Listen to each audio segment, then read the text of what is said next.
కేవలం 2 రోజుల గ్యాప్‌లోనే 4 హిట్ సినిమాలను థియేటర్‌లో రిలీజ్ చేయబోతున్నారు. దీని గురించి అయితే వీడియోలో ఫుల్‌గా తెలుసుకుందాం. ఇలాంటి మూవీ అప్డేట్స్ కోసం, రివ్యూస్ కోసం అయితే వెంటనే మన ఛానెల్‌ని సబ్స్క్రైబ్ చేసుకోండి. అదే విధంగా ఒక లైక్ చేయండి. టాలీవుడ్‌లో రీ రిలీజ్ ట్రెండ్‌ను ఇప్పటివరకు స్టార్ హీరోల నుంచి టైర్ 2 యాక్టర్స్ వరకు అందరూ ఫాలో అయ్యారు. గతంలో స్టార్ హీరోల హిట్ సినిమాలను మరలా కొంతమంది డిస్ట్రిబ్యూటర్స్ కొనుగోలు చేసి రీ రిలీజ్ చేస్తున్నారు. టాలీవుడ్‌లో స్టార్ హీరోల నుంచి ఈ ఏడాది చాలా తక్కువ సినిమాలైతే వచ్చింది.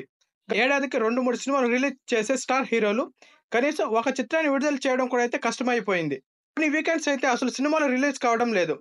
ఈ గ్యాప్‌ని ఫుల్‌ఫిల్ చేయడానికి రీ రిలీజ్ సినిమాలపైన డిస్ట్రిబ్యూటర్లు ఆధారపడినట్లయితే తెలుస్తుంది. కేవలం 2 రోజుల గ్యాప్‌లోనే 4 హిట్ సినిమాలను థియేటర్‌లోకి అయితే తీసుకురాబోతున్నారు. వాటిలో సూపర్ స్టార్ రజనీకాంత్ హీరోగా, శంకర్ దర్శకత్వంలో తెరకెక్కించిన 'శివాజీ' మూవీ అయితే ఉంది. ఈ చిత్రాన్ని సెప్టెంబర్ 20వ తేదీన రీ రిలీజ్ చేయబోతున్నారు. అలాగే రవితేజ, శ్రీను వైట్ల కాంబినేషన్‌లో వచ్చిన సూపర్ హిట్ మూవీ అయిన 'వెంకీ' సెప్టెంబర్ 21న థియేటర్‌లో అయితే సందడి చేయబోతుంది.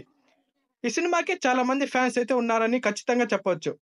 అలాగే సిద్ధార్థ్ హీరోగా వచ్చిన సూపర్ హిట్ మూవీ అయిన 'బొమ్మరిల్లు' సెప్టెంబర్ 21న అయితే థియేటర్‌లోకి అయితే వస్తుంది. నిర్మాతగా దిల్ రాజు ప్రొడక్షన్ నుంచి వచ్చిన బెస్ట్ మూవీస్‌లో ఇది ఒకటనైతే చెప్పొచ్చు. అలాగే శర్వానంద్, అంజలి, జై లాంటి స్టార్ యాక్టర్స్ ఉన్న తమిళ్ డబ్బింగ్ మూవీ అయిన 'జర్నీ' సెప్టెంబర్ 21న అయితే మరలా ప్రేక్షకుల ముందుకైతే వస్తుంది. That's all today. ఇలాంటి మూవీ అప్డేట్స్ కోసం, రివ్యూస్ కోసం అయితే వెంటనే మా ఛానెల్‌ని సబ్స్క్రైబ్ చేసుకోండి. అదే విధంగా ఒక లైక్ చేయండి.